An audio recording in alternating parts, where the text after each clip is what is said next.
Cuando el 2 de abril de 1982 la Argentina recuperó las Islas Malvinas y Georgias del Sur, reafirmó sus derechos sobre los 3 archipiélagos australes, incluidas las Islas Sandwich.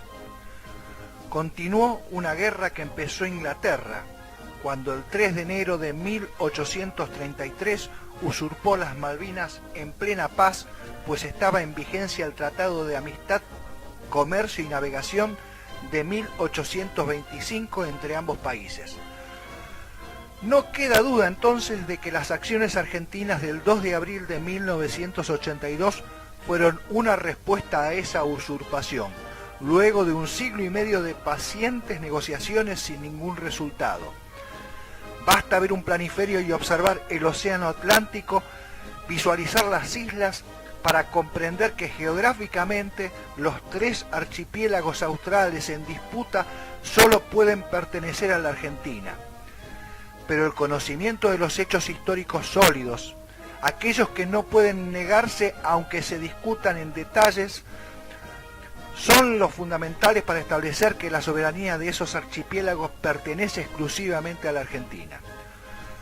Cuando ocurrió la ocupación inglesa a las islas, Argentina acababa de librar 2 guerras trascendentales: la guerra por la independencia y la guerra contra el Imperio del Brasil, y se hallaba ocupada en una ardua controversia interna para fijar su futuro político e institucional.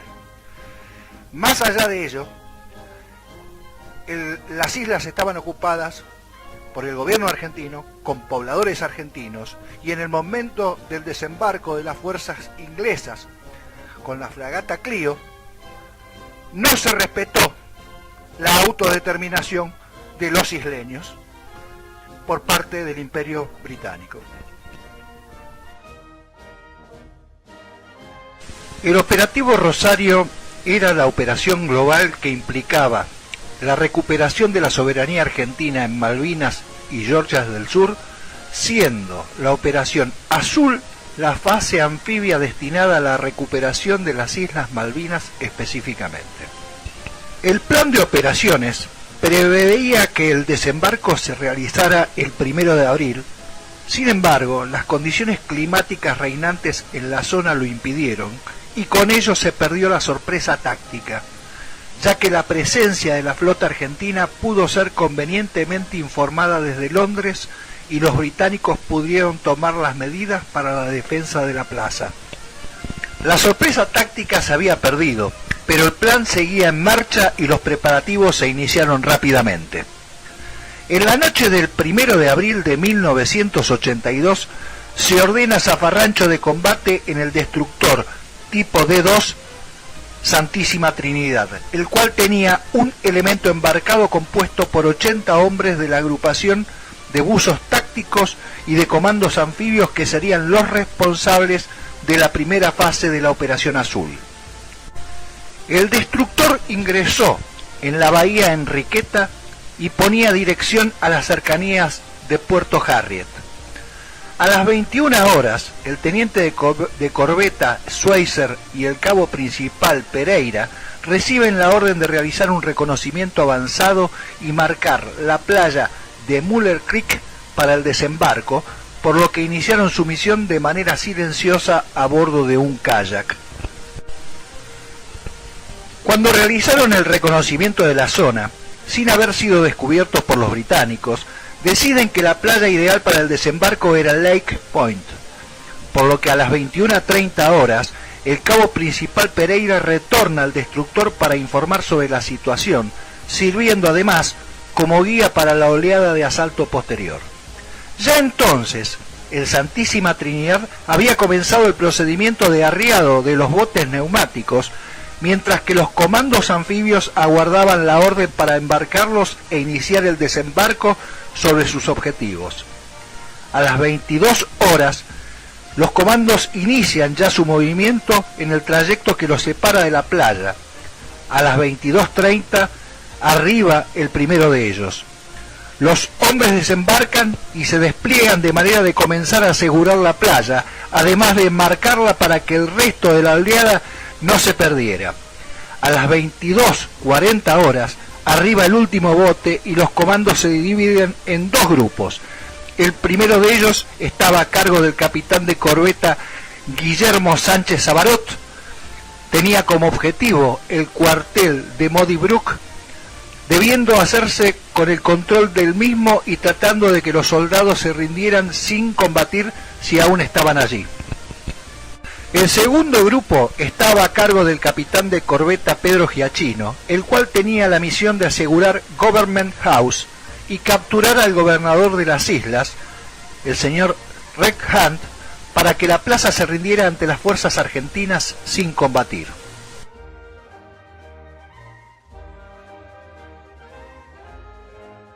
A las 2:30 horas del día 2 de abril se inicia un segundo despliegue.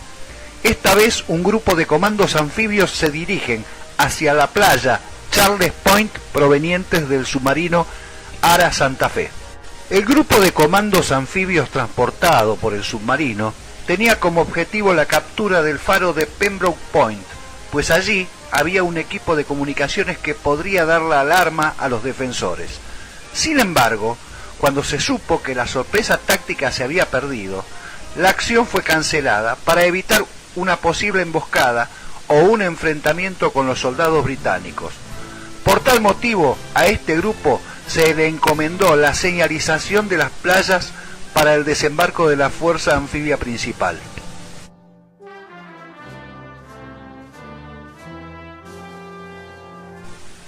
A las 4:30 horas, el puesto de observación enemigo, que se encontraba en Sapper Hill, informa al mayor Norman, jefe de los Royal Marine, de un contacto. Se habían descubierto movimientos argentinos en Mollet Creek, en las cercanías de Port Harriet. Esto sorprendió al mayor Norman, pues le parecía un movimiento extraño, pero una hora después lo comprendió. El grupo de comandos anfibios del capitán de corbeta Sánchez Sabarot llegó a Modi Brook a las 5:30 horas aproximadamente.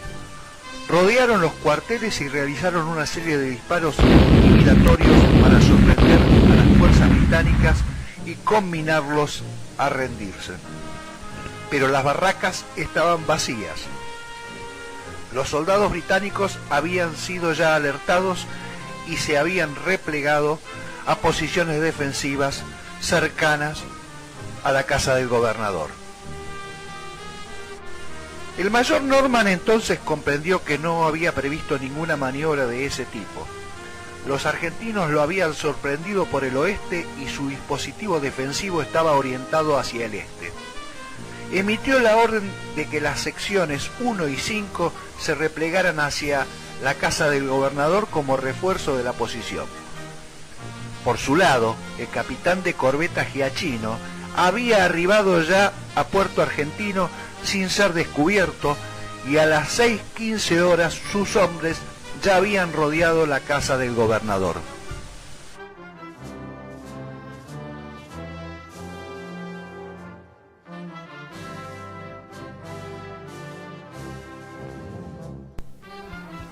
Rápidamente desplegó a sus comandos anfibios en abanico, cubriendo cualquier aproximación británica que suponía muy poca e incluso ninguna. El capitán de corbeta Giachino y el teniente García Quiroga se situaron frente a la residencia, sabiendo que los británicos habrían podido observar sus movimientos. Entonces ordenó que 3 comandos se ubicaran a pocos metros para cubrirlos. Pocos minutos después, García Quiroga hizo llamados de intimidación en inglés, pero no obtuvo ninguna respuesta desde el interior de la casa. Giachino ordena repetir el llamado, pero queda nuevamente sin respuesta. Giachino decide anunciar que estaban allí de manera más contundente y ordena entonces lanzar una granada al jardín frontal de la casa. Segundos después de la explosión, una voz en inglés anuncia que el gobernador estaba por salir, pero durante 2 minutos de tensa espera no hay movimientos británicos. El capitán de corbeta Giachino decide actuar. García Quiroga repite la advertencia, pero esta vez con la orden de que el gobernador saliera con las manos en alto. La respuesta fue una ráfaga de pistola ametralladora. Giachino y García Quiroga deciden ingresar entonces a la residencia. Los otros 3 comandos toman mejores posiciones para cubrirlos, pero el movimiento de Giachino es advertido por los británicos y ambos son abatidos por el fuego de las tropas de apoyo. Abren fuego de cobertura contra la residencia mientras el cabo enfermero Ernesto Urbina responde al llamado de auxilio de García Quiroga. El movimiento del enfermero también es seguido por los británicos y Urbina termina herido también. Durante 3 horas los heridos quedaron bajo el fuego británico y sin poder recibir la asistencia médica necesaria, algo que terminó siendo fatal para el capitán de corbeta Giachino.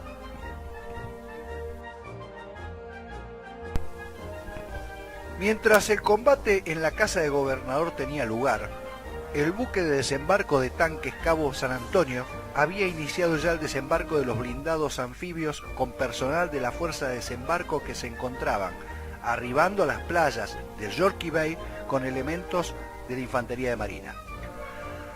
A las 6:15 de la mañana del 2 de abril, el buque de desembarco Cabo San Antonio abría sus compuertas frente a las playas de Yorkey Bay. Desde su interior comenzaban a salir los vehículos anfibios que se dirigirían hacia las playas que habían seleccionado y marcado las fuerzas especiales, llevando a bordo a los elementos de la fuerza de desembarco. Al cabo de 15 minutos, los blindados alcanzaban la playa y pronto los infantes de marina comienzan a desembarcar de los mismos y se despliegan de manera de asegurar la playa. Una segunda oleada de vehículos anfibios estaba lista, mientras que las pequeñas lanchas de desembarco LCBP embarcaban ya el personal del Batallón de Infantería de Marina 2 que realizaría el desembarco final. En el rompehielos Almirante Irizar, uno de los helicópteros alistados para las acciones de asalto y transportado quedaba momentáneamente fuera de servicio, aunque para entonces la situación en la playa estaba completamente asegurada. Elementos del Batallón de Infantería de Marina 2, más una sección del Regimiento de Infantería 25, habían desembarcado ya y estando en la playa los infantes de marina dieron profundidad y seguridad a la cabeza de playa, mientras que poco después la sección del Regimiento de Infantería 25 se dirigía al aeropuerto a bordo de 2 blindados conducidos por infantes de marina. Para entonces, el blindado de mando y comunicaciones ya estaba coordinando las operaciones en la playa, mientras que la llegada del blindado de recuperación permitiría auxiliar mecánicamente a cualquier blindado dañado o con algún desperfecto mecánico. La cabeza de playa estaba completamente asegurada. Ahora los anfibios de rueda traían cargas y personal, mientras que las lanchas completaban el traslado de personal y equipos varios. No había habido resistencia alguna mientras los argentinos realizaban un impecable desembarco de manual sobre las playas. Ya consolidada la cabeza de playa, las fuerzas del Batallón de Infantería de Marina 2 se reorganizan e inician su progresión hacia Puerto Argentino con el objeto de cercar el poblado y brindar apoyo a los comandos anfibios que aún combatían en la casa del gobernador y así culminar la recuperación de las Islas Malvinas. Para entonces, los hombres del Regimiento de Infantería 25 habían asegurado las instalaciones del aeropuerto y la pista, a la cual habían procedido a limpiar de obstáculos, mientras que se establecían posiciones defensivas y se realizaban reconocimientos en las zonas cercanas al mismo para verificar la presencia de fuerzas británicas. A las 7:20 horas del 2 de abril, las fuerzas del Batallón de Infantería de Marina 2 se incorporaron con la asistencia británica de las secciones 1 y 2. La primera había detenido el repliegue hacia la casa del gobernador cuando se iniciaron los combates allí. Durante los primeros combates, los blindados de la Infantería de Marina Argentina fueron alcanzados repetidas veces por fuego ligero, lo que obligó a que los soldados embarcados bajaran y se desplegaran para hacer frente a los británicos. Entre las 7:30 y las 8 horas, los helicópteros Sea Link de la primera escuadrilla aeronaval de helicópteros y los Sea King de la segunda escuadrilla aeronaval inician el desembarco del personal restante de la compañía C del Regimiento de Infantería 25 hacia el aeropuerto, de manera de consolidar la posición y habilitarla para iniciar el puente aéreo desde el continente.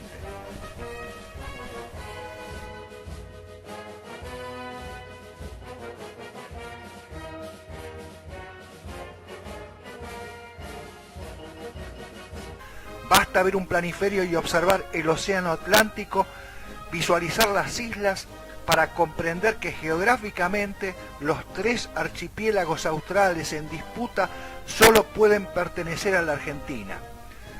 Pero el conocimiento de los hechos históricos sólidos, aquellos que no pueden negarse aunque se discutan en detalles, son los fundamentales para establecer que la soberanía de esos archipiélagos pertenece exclusivamente a la Argentina. Cuando ocurrió la ocupación inglesa a las islas, Argentina acababa de librar 2 guerras trascendentales: la guerra por la independencia y la guerra contra el Imperio del Brasil, y se hallaba ocupada en una ardua controversia interna para fijar su futuro político e institucional. Más allá de ello,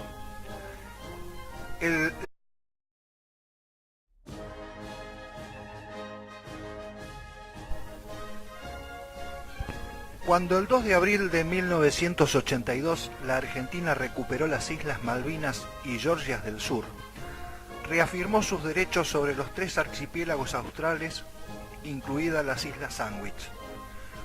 Continuó una guerra que empezó Inglaterra, cuando el 3 de enero de 1833 usurpó las Malvinas en plena paz, pues estaba en vigencia el Tratado de Amistad, Comercio y Navegación de 1825 entre ambos países.